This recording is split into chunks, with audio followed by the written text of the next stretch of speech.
All right, guys. So we're going to talk about now when we actually use the subjunctive. I like to call them triggers. Whenever we have we'll have some sort of main clause that will potentially tell us in our subordinate clause whether or not we are going to use subjunctive or just stick with the indicative, or it's potentially going to follow with an infinitive. Um, that part in the beginning of that main clause, that is what I call our subjunctive trigger. So what we're going to learn about is which of these triggers make us use the subjunctive. So as you can see, here's our a noun clause that is used. This is the subordinate clause there. You can see this is a noun clause. It kind of sort of functions as a noun in this case, where we have our yo quiero at beginning. And a lot of times after quiero, I want something. It can be that thing that you want. It could just be a thing. And it could just be, I want food. Yo quiero comida. And that is the complement of our verb. So what do I want? I want food. Now here, it's the same kind of function. So it's still like a noun, like comida was a noun in our last sentence. But here, it's this right here, the you going to the doctor. That's the thing that I want. And I want you to go to the doctor. What do I want? I want you to go to the doctor. Now, in English, it's very simple. We just, you to go. We put the infinitive there. In Spanish, you can see it functions very differently. Now, this is just the overall thing. This is how it's going to function for all of our noun clauses, and we're going to talk about different triggers. This video only going to just talk about one of the uses. You usually call that our will or influence, and this is an example of that. So I want someone to do something. In this case, I want you to go to the doctor. Because I want you to do something, what we have there is we have influence onto another subject. So I am influencing you to go to the doctor. I wish you would do this. I want you to do this. This is one of those main uses. So if I have what we call will or influence, there are some other words that can also kind of help you understand that. Actually, on the little next picture I'm going to show you, you can see that a little bit more. But one other thing before we move on to that is notice again, though, here is we've got the indicative that is used here in this main clause. It's the indicative.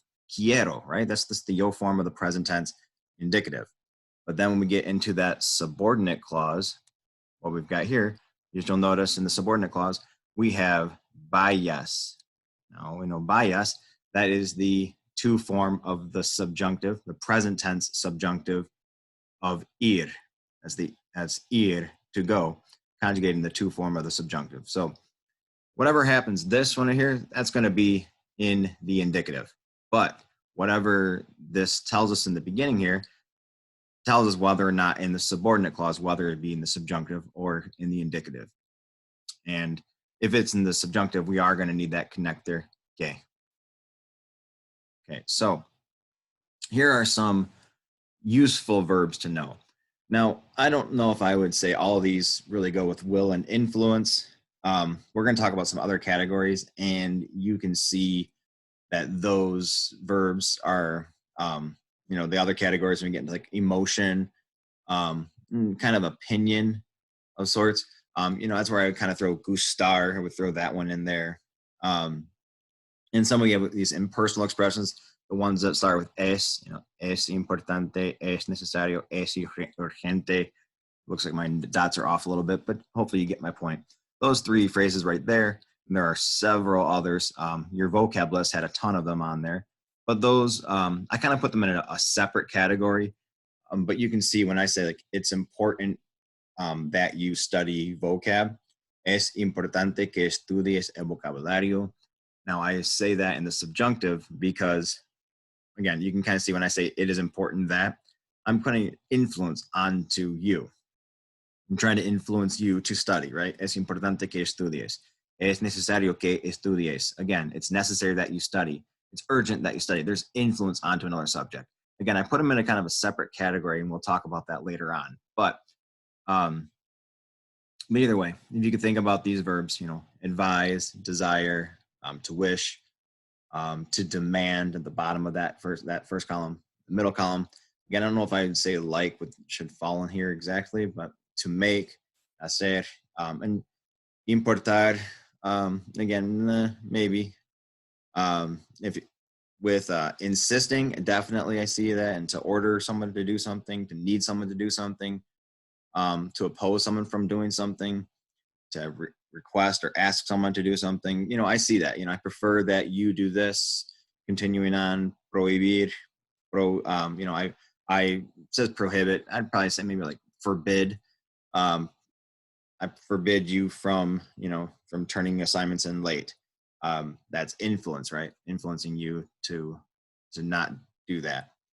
But so again, it will and influence are just kind of a concise way of putting all of these words together.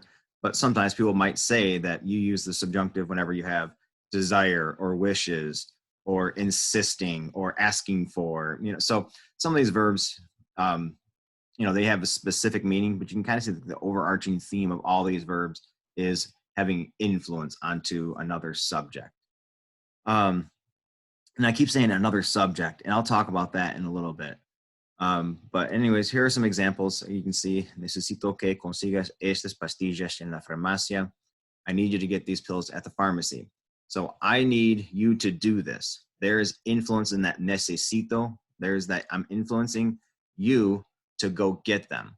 Again, I want you to do this. Again, notice the translation there is that I need you to get, but in Spanish, it is conjugated more like you get, I need that you get is more of a literal translation there.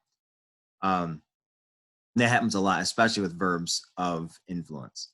El médico siempre me recomienda que haga más ejercicio. He's always recommending that I exercise more. So if he is recommending for me to do this, he's influencing me. Insisto en que vayas a la sala de emergencias. I insist that you go to the emergency room. So in this case, I'm insisting, you are going, I'm influencing you to do this. Se oponen a que salgas si estás enferma. They object to your going out if you're sick. Seems very relevant right now, huh? But, they're influencing you from going out. So that's kind of like the gist of all this. And that first sentence, though, the first clause of each of these, you should have noticed that we had like necesito, right here, necesito, and recomienda, and insisto, and se oponen. Now those verbs, you'll see that they're in this box, in this box over here.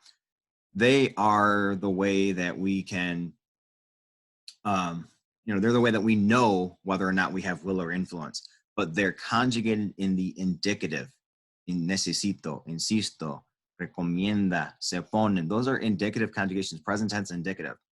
But what follows, because they are verbs of influence, that's why consigas and haga and vayas and salgas were conjugated in the present subjunctive. Okay. I'm going to move on to here. So I kept talking about a second subject, or having the, influencing another subject. And this is why I did that. And this probably weren't making that connection just yet, but we learned this a long time ago. You learned this back in Spanish 1. If I want to do something, let me go back to some of those examples, or the first example. If I want you to go to the doctor, the I here is the subject of that first clause. To is the subject of the subordinate clause. That is a change in subject. The subject changes. It's a new, you're influencing some other subject. Usually a person, but it could also be a thing, and a thing could influence something. Doesn't always have to be a person. So if the dog could be a subject of each of these. The class could be the part in the subordinate clause. So there can be a lot of things. I hope that this class is easy. That would be something the subjunctive. Espero que esta clase sea fácil.